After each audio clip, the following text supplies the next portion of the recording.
For those of you who have been following Raising Arrows for years, perhaps reading the blog, listening to this podcast, or on the YouTube channel, it is probably quite likely that you have heard me mention something called special night.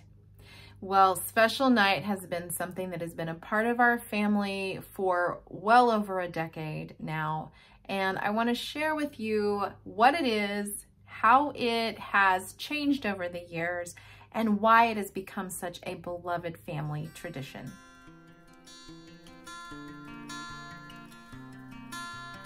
Hello friends, welcome to the Raising Arrows podcast. This is episode number 167, how giving each child a special night has become a beloved family tradition. Back in 2013, so 11 years ago, I found out about a family tradition that another large family had where they did something called a special night, and once a week, one of their children was the special night kid. They would get them a special food and a special drink. They would spend the evening with them, and all of the other kids would go to bed. This sounded like such a neat idea that my husband and I decided to implement this in our own family. And back then, our oldest child was about 14, I think.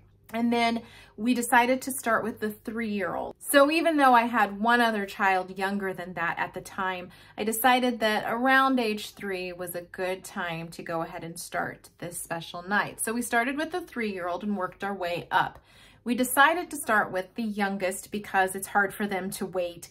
So we started with them and just dove in and then worked our way up the ladder and then started back over again with the 3-year-old.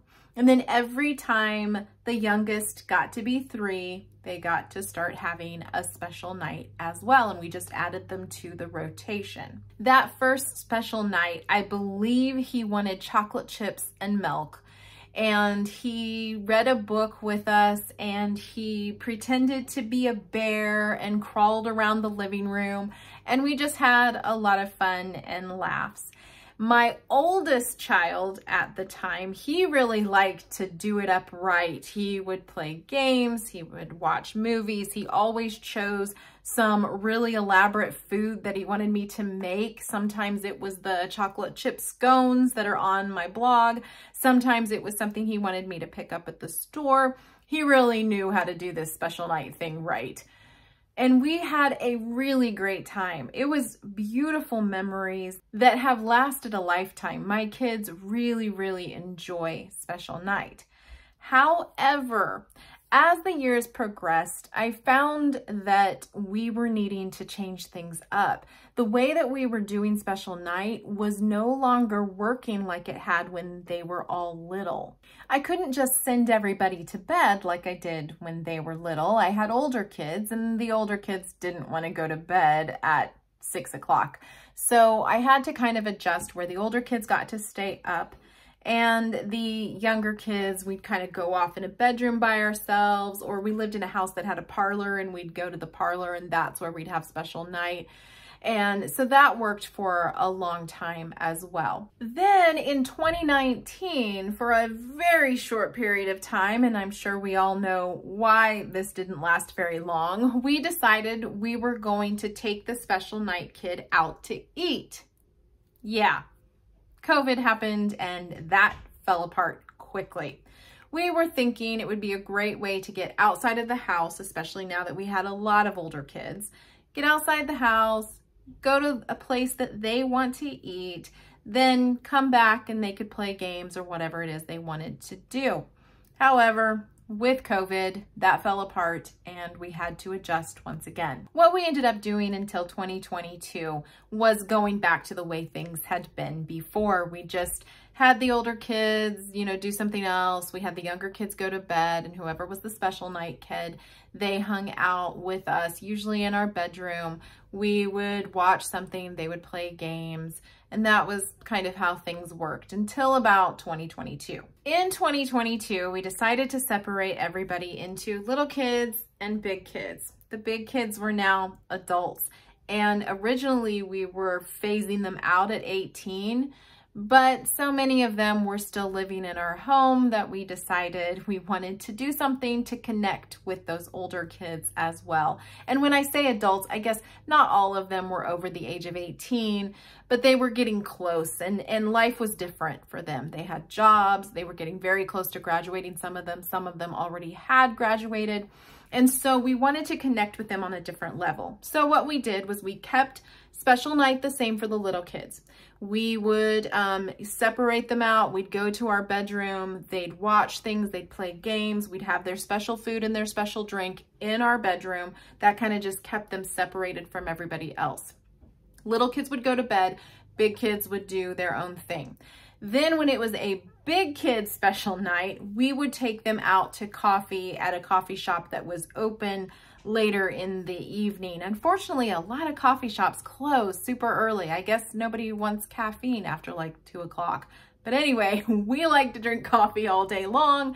So we would go to a coffee shop, we'd buy them something there, we'd come back to the house and chit chat. But having that time away from the house and away from all the hubbub gave us a chance to reconnect with our older kids. And we really enjoyed that time that we had with them.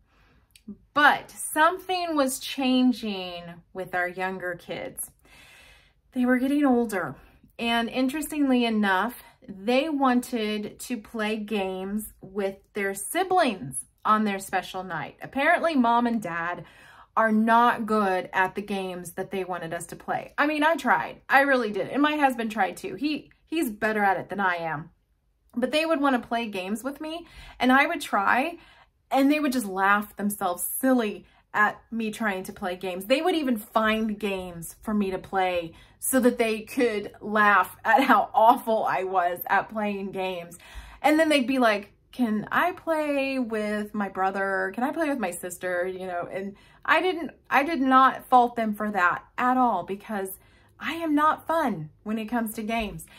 And we were noticing that they were all wanting to play with their siblings. And then pretty soon, if we said yes to that, you said yes to one child playing with another child, ended up they wanted several siblings to join in. And it was like this week after week after week. And I decided something had to change with how we did special night.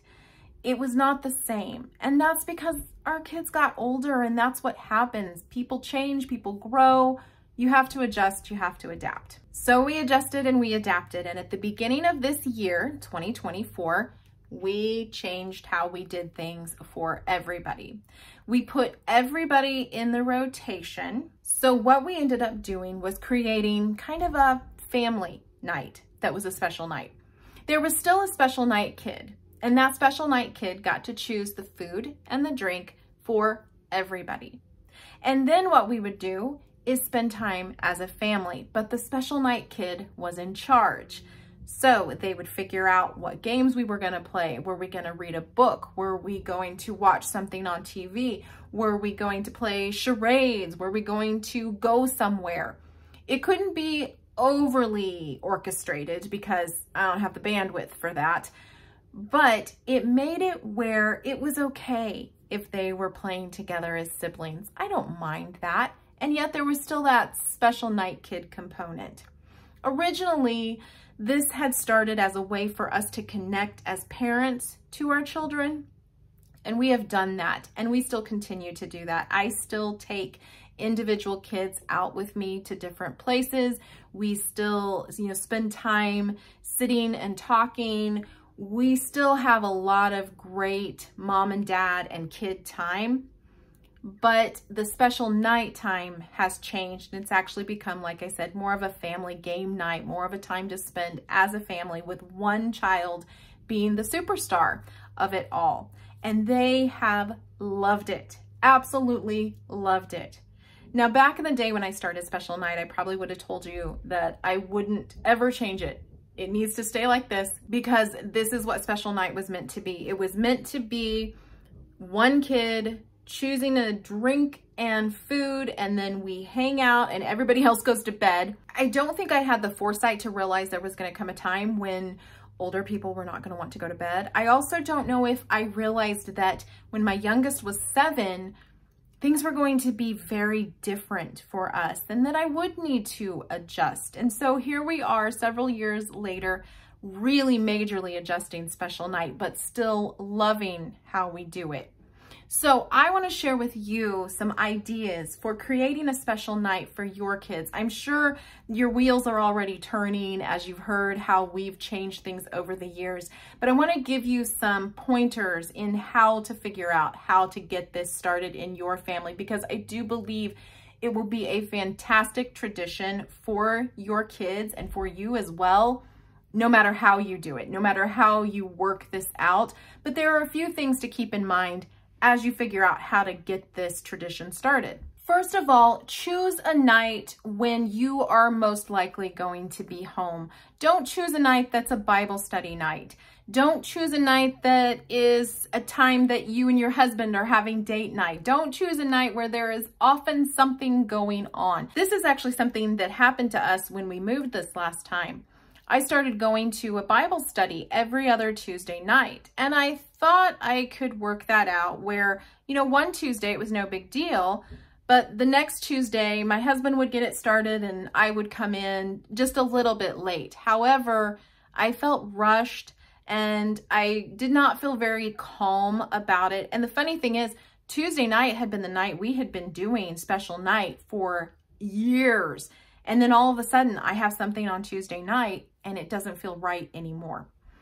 We tried to plod along with it for a while and then just decided we needed to move it to Monday. However, after doing Monday for a couple of years, I realized here in 2024 that Monday wasn't going to work for me either. And we decided to do a Sunday night instead. We do not have Sunday night activities at our church.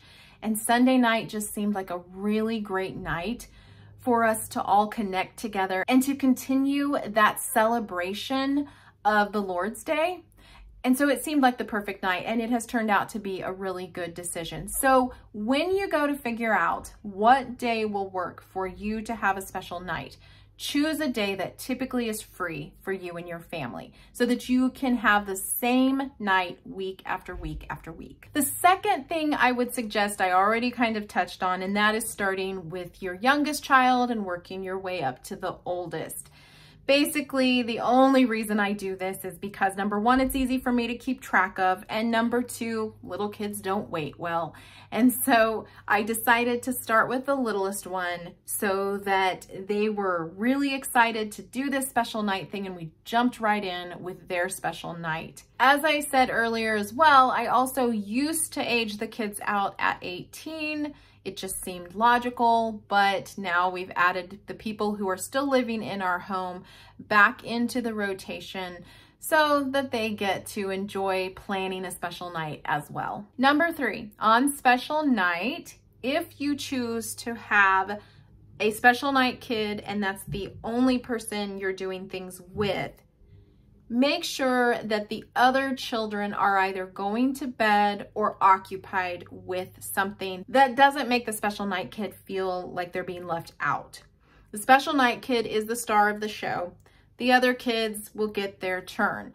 So if you do like what we did early on and you send them all to bed, I would have maybe one of the older kids make sure that they are going to bed, or maybe you need to switch off and on with your husband to make sure that they're getting settled in.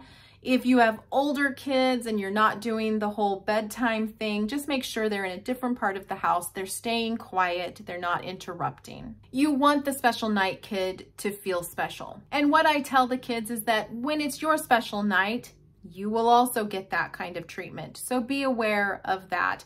When you are interrupting or trying to get your way or fussing or complaining, you will have a turn. And you want that same respect and common courtesy when it's your turn. We have always used food or food and drink as a part of the incentive of having a special night. It started out as a food and drink. They could literally have anything within reason. And sometimes it would be candy and soda.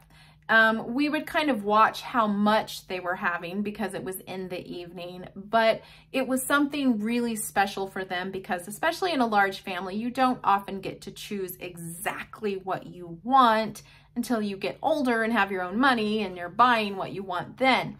So that's one of the key components of making this special. It's like they're in charge and they're figuring out what they want. And it also gives them an opportunity to problem solve and try to figure out exactly what they want to choose for that night. I will caution you though, my oldest son liked to influence his younger siblings on what they might want to have for special night. I think it was because he was hoping that if they didn't eat it all, he could have it. I don't know. He edits this podcast, so if he happens to hear this, maybe he can weigh in as to why he was asking them to choose certain things for special night. I don't know. And that brings me to a point that you do want the special night kid to try to make these decisions on their own. You can suggest things, but I think it's important for them to learn to make decisions and learn to choose so that it is really their night. One other thing we have done is have a special plate. I also have one child who has a special cup that he uses that is his own personal special night cup. It's like a chalice. But we do have one of those special plates. They're the red plates. It came from Germany. My husband's aunt picked it up and gave it to us as a gift. That is what the special night food often goes on when it's their turn to be king or queen for the night. It's not necessary, but it sure is fun. Over the years, one thing about special night has never changed, and that is the fact that every single special night kid looks forward to their special night. Nobody is like, oh, I don't really want to do special night. In fact, they are so upset if we have to skip it because of a family vacation or because we have something else going on.